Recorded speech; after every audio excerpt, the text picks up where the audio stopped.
Welcome back to Rabid Noise on RABID Radio. My guest on the program now is one of the most respected drummers in metal and the man behind the kit for the mighty band Nile. It's the one and only George Kollias. It's great to have you on the show with us today, man. What's happening? How's it going? Thanks for the invitation. Oh, it's great to have you on the show, dude. Well, you're going to be heading back down here again for a drum clinic tour next month, which has a lot of not only my drummer friends excited, but a lot of Nile fans as well. What can people expect from your clinic that, you know, maybe they haven't been to one before or they're curious to check it out? That's actually great to hear because I'm really, really excited. Always excited to be in Australia, man. I have a very good relationship with Australia since the first time I've been there was 2006, I think. What people can expect? Well, we have some special things this time.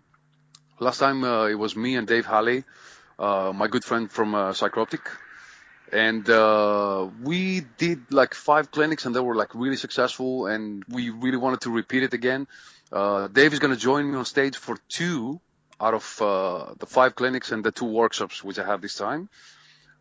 This time we took some more days so we can do some full day workshops, and basically this is going to be like a full day with the students, okay? For example, they will arrive at 10 o'clock or something. We're going to have lunch together and, you know, like, of course, you know, lessons for about like 8 to 10 hours. Usually we do like 8, but it ends up being like 12 hours. So I really love this, man. I really love this. I really love to spend time with the students and, you know, like hang out. And even if the lesson finishes, you know, you have so many things to talk about, you know, like for music business and all this stuff. So I think it's going to be like one of the best days of their life, you know. I'm going to make sure it is. So we have these 2, which I'm really excited for the first time in Australia, and 2 clinics. Dave Halley is going to join me. What else? I'm going to Canberra for the first time. This killer too. So yeah, I think it's going to be really nice. And in Melbourne, I have 2 clinics, 2 performances. One is going to be like only Nile songs, and the other one is going to be my solo album stuff. So I'm going to play the full album, you know, for the first time as well. That's amazing, man. Melbourne. They're pretty lucky down there. Well, how'd you meet up with Dave Halley? How'd you know him? I met him in 2006 when we opened for. They opened for us when we first came to Australia. But a few months before, actually, I see them live and meet Dave Halley. I was talking with Derek Roddy, a good friend of mine and one of the best drummers in the world. And he said, dude, you got to check out Dave, man. He's a monster, man. He's a great drummer, blah, blah, blah, blah, blah, you know. So I'm like, okay, I gotta see this guy playing. And of course, Dave's a monster, man. He's one of my favorite drummers. And, you know, we're very, very good friends, actually, since 2006. Very close. And did some tours together with Psychroptic. Yeah, it's going to be fun. That's awesome, man. And he's a good dude, man. He's a really, really cool guy. And yeah, Dave is awesome, man. Monster, absolute monster behind the kit. So, you know, what would you say the most frequently asked question you get at the clinics? You know, what do the fans ask you the most? About speed, probably. Yeah, I think so. You know, like foot speed, double bass speed, hand speed sometimes. Mostly about speed because, you know, what they hear from me mainly is like, you know, I'm a fast drummer. I mean, you know, I chose to play death metal. I always loved death metal. Even back in the days when I was 12 years old, I wanted to play fast. You know, I wanted to be like Morbid Angel, you know, all these bands. And it seems like, you know, I developed some skills and stuff, and, you know, people asking about it. And of course, I reply, I try to share as much as possible. You know, I want to help them out. This is why we do the clinics in first place. I mean, otherwise I will be sitting home and play video games or, you know, whatever they do, you know, people who stay home do actually. Yeah. Which I don't really know this, you know. I like to work, man. I really like to, you know, like share drum stuff, and you know, it's my whole life. You know, I love drumming, and this is why we do it. But yeah, that's the question. Speed, mainly. Speed's the main one. Well, do you get them asking you to join their bands as well? Do you find that you get that a lot too? Sometimes. I do if I have time. Yeah, I will do it. That's awesome, man. Well, now people will hear this, and I'll be calling you up all the time. Hey, man, come and jam with us. So, Yeah, uh, I did it actually a couple of times. One was in Russia the first time, and Poland. Sorry, Poland. That was like 2 days before we got to Russia, and it was fun. Like I said, I'm really in love with drums, and I wouldn't mind playing some extra. No problem. that's awesome to hear, man. That's, I'm sure like the fans are keen to have a jam with you too. Well, a friend of mine recently showed me an old video, really old video of a drum battle between Buddy Rich and Gene Krupa. I don't know if you've seen that one. Yeah, Sammy yeah, Davis Jr. First time I seen it was like a few weeks ago, and I thought it was just yeah. amazing, man. Do you get people, coming up and challenging you for drum battles and things like that for a bit of fun? Well, that's the thing. Drum battles, especially in the first years, they look like a competition, Mhm. but it wasn't. It was like two drummers sharing stuff, and of course, you got to kick some ass. You got to play the best you can, especially when you have Buddy Rich, next to you. I mean, I Yeah. wouldn't be able to even play, but I had this actually opportunity with Mike Mangini. Oh, wow. That's like 2 months ago, like 1 month ago or something. He came to Greece with Dream Theater. No, sorry, that was the first time.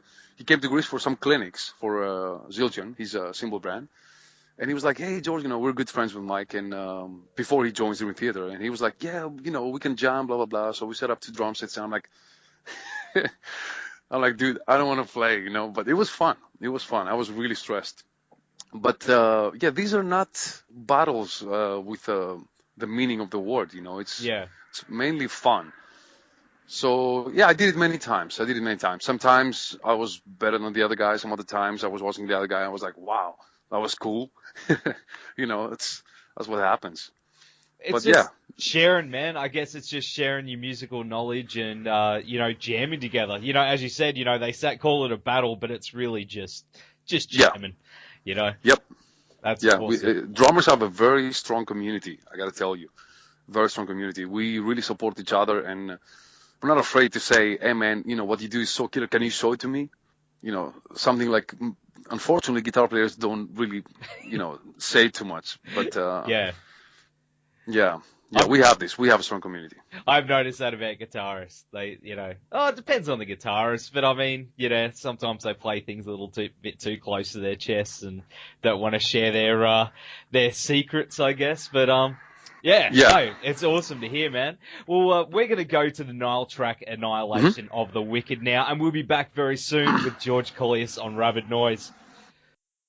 Welcome back to the show. We're here chatting tonight with George Kollias from Nile. Have you found yourself in a situation where you've ended up jamming with your own personal musical heroes? I think many, many times. Just to mention a few, Mike Mangini. Like I said before, that's like Mike Mangini is like one of my favorite drummers for years and years. I'm not, unfortunately, some people, know Mike Mangini from when he joined Dream Theater, Hmm. But legendary drummer for sure, legendary. Thomas Lang is another guy, everybody knows Thomas, in the drum community especially. Monster, we jammed a few times together, and Gerko Borlai recently as well. So many great drummers, and like I said, there is no ego at all, man. I mean, sometimes, actually, to be very honest, I saw some ego from some of my favorite drummers growing up, but thankfully not too many. Not too many people, have this. So yeah. Usually I'm very shy, when that happens. But it's the thing, when you sit on the instrument, and grab the sticks, then you forget everything and you just have fun. That's awesome, man. Well, I mean, yeah, I mean, most musos are pretty cool, but I guess, it sucks when you've, some of the older guys, they had the ego and things like that, but it doesn't seem to be a lot of musos these days that are like that. They're just regular guys like you and me. Well, it's some people have ego, and that's a very sad thing. Mm. But being a musician who travels like so many days every year, I can understand if you meet the ex drummer. I don't want to say names, and Yeah. maybe he's tired, maybe he's like 2 months on the road or something, and you just, you meet him on that time, and he's tired, and he's like, hey, yeah, nice to meet you, get the fuck out, or whatever. And that's really sad, but I try not to take it personally because, like I said, I understand, the road can be like really rough sometimes, One guy though I met, and I heard so many bad comments that he's not a drummer, but he's one of my heroes, was Dave Mustaine. And he was one of the coolest guys I ever met. So cool, man. I was like, because I read on the news and stuff, and people talking bad about Dave or something, but he was so nice, so nice. I was very happy. Yeah, I've met Dave a couple of times, and yeah, he was the coolest, man. He was a really, really nice guy. So Killer. Yeah. I love my Megadeth, man. Well, talking about touring. Yeah. You've toured the world so many times over the years and learned all the do's and don'ts. What touring tips would you give for up-and-coming drummers and musicians? Well, especially in my style, you gotta be very focused, You do your job, you go on the bus, try to sleep, try to eat healthy, not get because sometimes, there are some parties going on, and, you can just, lose your mind and drink too much or something, and wake up the next day and be like, a total mess. And I never do that because I really respect the fans and the ticket they pay. So actually, none of us in Nile, we're very, very serious about this. So yeah, being around, with friends, you just have to be a little bit careful because some of them can really handle like alcohol and stuff, and they can go for the whole night. But you always have to remember that, you got a show next day. That's one tip. The next one, have fun, maybe.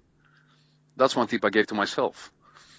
Because I was, the first years especially, I was so critical, on myself. Like, I didn't play good, blah, blah, blah, blah, blah, blah. And, when you do this, like, so often, you're kind of missing the main point, which is to have fun when you play, right?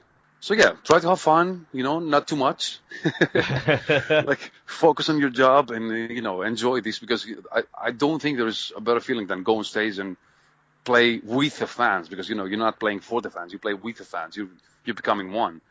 And that's a magical thing, It definitely is, man. And I love that's the thing about you, man. I love the attitude towards, it's not just a job, it's connecting with people through music, Well, I'm a fan as well. Yeah. That's why. I do what I would like somebody else to do. Same with my DVDs and stuff, I do DVDs, I do clinics, because when I was 12 years old or even like 20 years old, nobody actually did some. So I wanted to learn, and there was no internet back then, there was nothing. So now I try to give the opportunity to the younger guys and, get them into music, try to help them out, become like better than us, which, of course will happen. It's easy. I don't know. You're pretty monstrous drummer, man. But there are some good drummers. But, I guess passing on your knowledge, to the younger generation, it must be pretty satisfying for you. Cheers, man. Thanks so much. But yeah, I think, if you like the instrument and you dedicate some time, that's it, it will happen. That's right, man. Well, we last saw you guys tour down here, I think it was last year, which was amazing. I think it was with the Faceless. The Faceless, yeah. Yeah, I think it was like 3 years ago or 2 years ago. Really? Man, so. Time's gone too quick. Well, Yeah, and I'm lost, man. So many tours. Yeah. I'm definitely lost. That was an amazing tour, man. I really loved the show in Brisbane. What are your current plans with Nile, and can we expect to see you guys down here again in the near future? Definitely. I think I heard something, so this is going to be news, but don't count on me. I mean, we're just talking about maybe hit Australia around March or something. So we record the new album right now. We get in the studio next week to record drums. Probably will be done with all instruments in about a month or something. Release the album around June. This is what I hear, from management and stuff. And for sure we have a European tour with Suffocation in September, October, sorry. And we're talking about a US tour, maybe late November, mid-November, sorry, to or January. We'll see.